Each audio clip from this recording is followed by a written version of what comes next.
حمد و تعریف و توصیف اللہ جل مجدول کریم کی ذات بابرکات کے لیے، رسول رحمت شفیع معظم نبی محتشم حضور ختم المرتبت صلی اللہ علیہ وآلہ وسلم کے حضور ناز میں اپنی عقیدتوں، ارادتوں اور محبتوں کا خراج پیش کرنے کے بعد عالی مرتبت محتشم سامعین و ناظرین، حضرت عبداللہ بن عمر بن عاص رضی اللہ تعالیٰ عنہ سے ایک روایت مروی ہے، فرماتے ہیں کہ رسول اللہ صلی اللہ علیہ وآلہ وسلم نے ارشاد فرمایا، اِنَّ هَذِهِ الْقُلُوبَ تَسْطَوْ كَمَا يَسْطَوْ الْحَدِيدُ إِذَا أَصَابَهُ الْمَاءُ، کہ دلوں کو بھی زنگ لگ جاتا ہے جس طرح کہ لوہے کو زنگ لگ جاتا ہے۔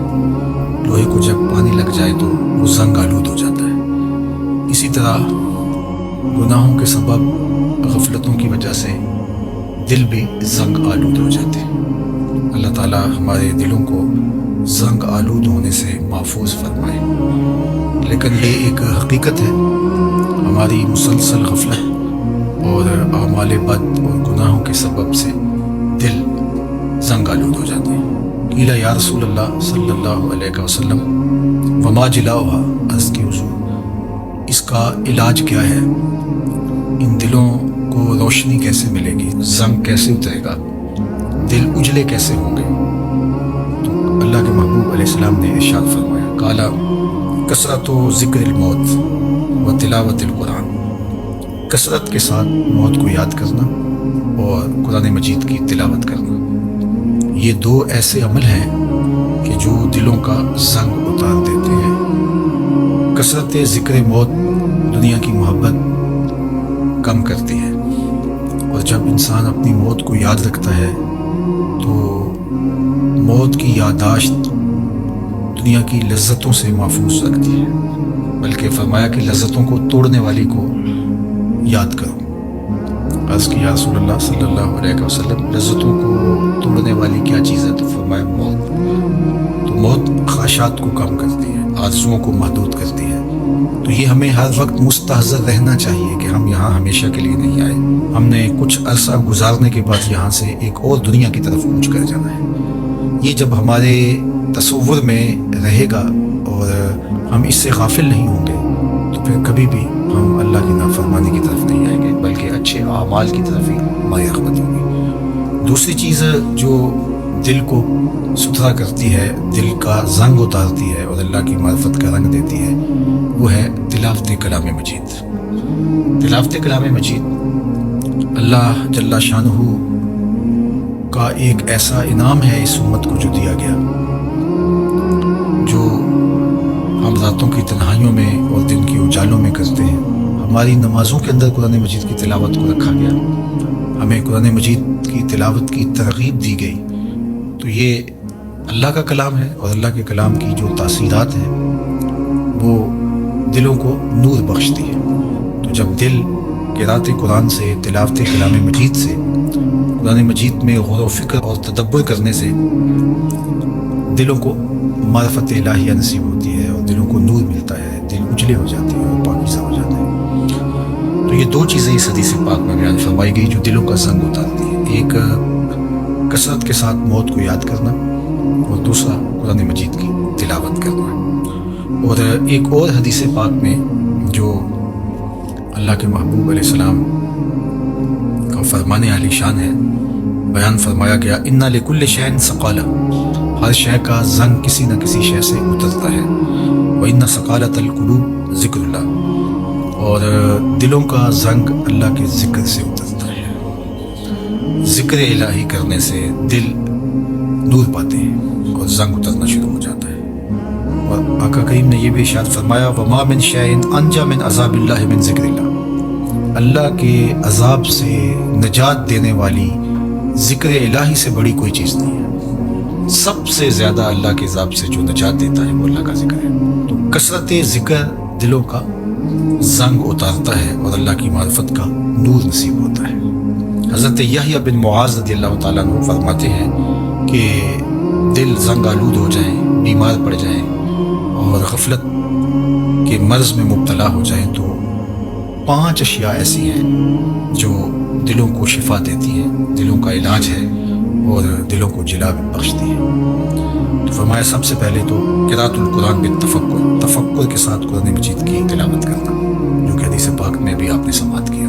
اور دوسرا فرمایا وخلاء البطن، اور پیٹ کا خالی ہونا۔ بھرے ہوئے پیٹ غفلت کا سبب بنتے ہیں، اس لیے کثرت کے ساتھ روزے رکھنے چاہیے۔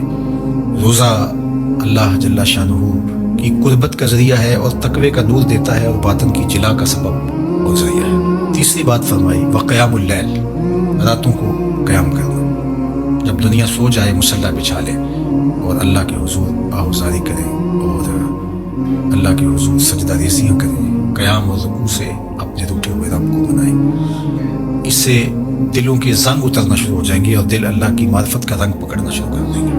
اور چوتھی چیز انہوں نے بیان فرمائی والتضرع عند السحر، سحری کے وقت مصلی کے اوپر بیٹھ کے رونا، سحری کے وقت مصلی بچھا لیں اور اللہ کے حضور آہوزاری کریں، قیام میں رونا، سجدوں میں رونا، رکوع میں رونا، دعاؤں میں آہوزاری کرنا، مصلی بچھا کے اس پہ بیٹھ کے دعائیں کرنا، اللہ کے حضور تضرع کرنا، اللہ کی حضور زاری کرنا۔ اور یہ اس قدر مفید ہے دلوں کی جلا کے لیے، باطن کی ستھرائی کے لیے، روحوں کی پاکیزگی اور عفت کے لیے، اور من کی روشنی کے لیے، کہ یہ تجربہ آپ کر کے دیکھیں کہ آپ سحری کے وقت اٹھ جائیں اور اللہ کے حضور سجدہ ریز ہوں، اور وہ وقت ہی ایسا ہوتا ہے کہ جب آپ وضو کر کے مصلی پہ آتے ہیں تو خود بخود آنسو ڈھلنے لگ جاتے ہیں۔ ایک درد اور کیفیت ان لمحوں کے اندر رکھی گئی ہے۔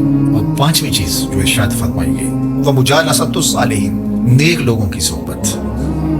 حضرت مجدد الفسانی علیہ رحمہ فرماتے ہیں کہ نیک لوگوں کی صحبت کبریت احمر کا درجہ رکھتی ہے، سرخ گندک کی طرح، اور ان کی صحبت دلوں کو پاک کرتی ہے، صفائی دیتی ہے، ستھرائی دیتی ہے۔ اور آج کی تاریخ میں دنیا اس بات کو تسلیم کرتی ہے کہ جو لوگ موجود ہوتے ہیں ان کے ابدان سے کچھ شعائیں نکلتی ہیں، حتیٰ کہ کافر کے اندر سے بھی کچھ شعائیں نکلتی ہیں جو اپنے پاس بیٹھنے والوں پر اثر انداز ہوتی ہیں۔ تو اسیری لہریں نکلتی ہیں مختلف لوگوں کے وجود سے، تو اگر وہ اچھا ہوگا تو اس کے اثرات لوگوں کے اوپر مرتب ہوں گے، اور اگر وہ برا ہوگا تو اس کے اثرات برے اس کے اوپر مرتب ہوں گے۔ اور یہ ایسا تجربہ ہے کہ جو آپ کر سکتے ہیں۔ اچھے لوگوں کی صحبت میں بیٹھنا اٹھنا شروع کریں، خود بخود آپ محسوس کریں کہ اندر کچھ اتر رہا ہے، نور اتر رہا ہے، روشنی اتر رہی ہے۔ اچھے لوگوں کی صحبت میں بیٹھ کر رغبت دنیا کم ہوتی ہے، رغبت آخرت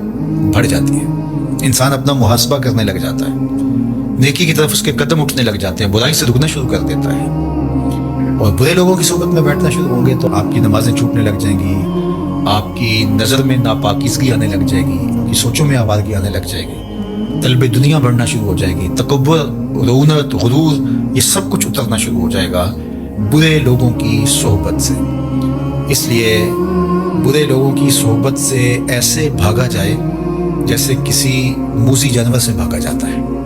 رومی نے تو کیا خوب کہا کہ تا توانی دور شو از یار بد، یار بد بدتر بود از مار بد، کہا جہاں تک ممکن ہو برے یار سے دور آئے، اور پھر فرمایا کہ برا یار برے سانپ سے بھی برا ہے۔ وہ کیوں؟ کہا کہ سانپ لڑتا ہے تو جان لیتا ہے، برا یار لڑتا ہے ایمان لیتا ہے، آخرت برباد کر دیتا ہے۔ اس لیے اچھے لوگوں کی صحبت کو تلاش کرنا چاہیے، اور اچھے لوگ مل جائیں تو ان کی صحبت کو غنیمت سمجھنا چاہیے۔ مجھے واصف علی واصف مرحوم کا ایک جملہ یاد آیا، انہوں نے کہا تھا جس شخص کے بارے میں تمہیں شک ہونا کہ اللہ کے قریب ہے اس کے نیڑے لگ جاؤ، تمہیں شک بھی پڑ جائے کہ یہ بندہ اللہ کے قریب ہے تو پھر اس کے نیڑے لگ جاؤ، اس کی غلامی اختیار کر لو، اس کی نوکری اختیار کر لو، اس کی صحبت اختیار کر لو۔ تو یہ 5 چیزیں حضرت یحییٰ بن معاذ فرماتے ہیں کہ اجڑے ہوئے دلوں کو آباد کر دیتی ہیں، بیمار دلوں کے لیے پیام شفا ہے، اور دلوں کے زنگ اتار کے اللہ کی معرفت کا رنگ دیتی ہیں۔ اور ان میں سے قراءۃ القرآن بالتفکر، دوسرا خلاء الباطن، تیسرا قیام اللیل، اور چوتھا التضرع عند السحر، اور پانچواں مجالسۃ الصالحین، نیک لوگوں کی مجلس صحبت۔ میاں صاحب نے بھی کہا تھا صحبت مجلس پیر میرے دی بہتر نفل نمازوں، ہک ہک سخن شریف سونے دا کردہ ماہر برازوں۔ اللہ اکبر۔ چونکہ ظاہر ہے جو خیر پر مشتمل بندہ ہوگا تو وہ جب بھی بیٹھے گا خیر ہی بانٹے گا۔ الاناء یترشح بما فیہ، برتن سے وہی ٹپکتا ہے جو برتن کے اندر ہو۔ تو کسی اچھے آدمی کی صحبت میں آپ بیٹھیں گے تو وہ خیر ہی دے گا، وہ آپ کے لیے رحمت کا سبب و ذریعہ بنے گا۔ اور برا آدمی کیونکہ اس کے اندر ہی شر ہے، اس کے اندر ہی برائی ہے، تو وہ خیر دے ہی نہیں سکتا چونکہ اس کے اندر ہے ہی نہیں، تو اس کے اثرات ضرور مرتب ہوں گے۔ اور اللہ کے محبوب علیہ السلام نے اچھے جلیس اور برے جلیس کی مثال دی کہ جو اچھا جلیس ہے فرمایا اس کی مثال عطر بیچنے والے کی ہے، یا تو وہ آپ کو تحفہ دے دے گا، جس طرح کہ عطر بیچنے والوں کی عادت ہوتی ہے کہ وہ تحفہ دیتے ہیں، یا پھر اس سے آپ خرید لیں گے، آپ کو عطر اچھا لگے گا، انسانی طبع کو خوشگوار لگتا ہے تو آپ کہیں گے کہ یہ مجھے دے دیجیے۔ اور تیسری بات فرمائی کہ اگر نہ وہ تمہیں ہدیہ کرے اور نہ تم خرید سکو تو جب تک اس کے پاس بیٹھے رہو گے خوشبو آتی رہے گی۔ اور برے جلیس کی مثال فرمائی کہ وہ بھٹی دھونکنے والے کی ہے، یا تو کوئی چنگاری اڑے گی اور تمہارے کپڑوں پہ پڑے گی اور ان کو جلا کے خاکستر کر دے گی، اور اگر ایسا نہیں ہے تو جب تک بیٹھے رہو گے تمہیں اس کی بدبو سے اور تعفن سے تکلیف پہنچتی رہے گی اور اس کے دھوئیں سے تمہیں اذیت پہنچتی رہے گی۔ اب تمہارا انتخاب ہے کہ تم اچھے لوگوں کی صحبت میں بیٹھتے ہو یا برے لوگوں کی صحبت میں بیٹھتے ہو۔ تو دلوں کا علاج پھر اللہ کے ذکر سے ہے، دلوں کا زنگ قرآن مجید کی تلاوت سے اترتا ہے، دلوں کا زنگ قرآن مجید میں غور و فکر کرنے سے اترتا ہے، دلوں کا زنگ اللہ کے ذکر سے اترتا ہے، دلوں کا زنگ کثرت کے ساتھ موت کو یاد کرنے سے اترتا ہے، دلوں کا زنگ سحری کے وقت اٹھ کے اللہ کی حضور آہوازاری کرنے سے اترتا ہے، دلوں کا زنگ صالحین نیک خصلت لوگوں کی صحبت میں وقت گزارنے سے اترتا ہے۔ اللہ ہمارے دلوں کو مصفہ اور مزکہ فرمائے اور ہمارے باطن کو ستھرائیاں، پاکیزگیاں اور نور و نکہت عطا فرمائے۔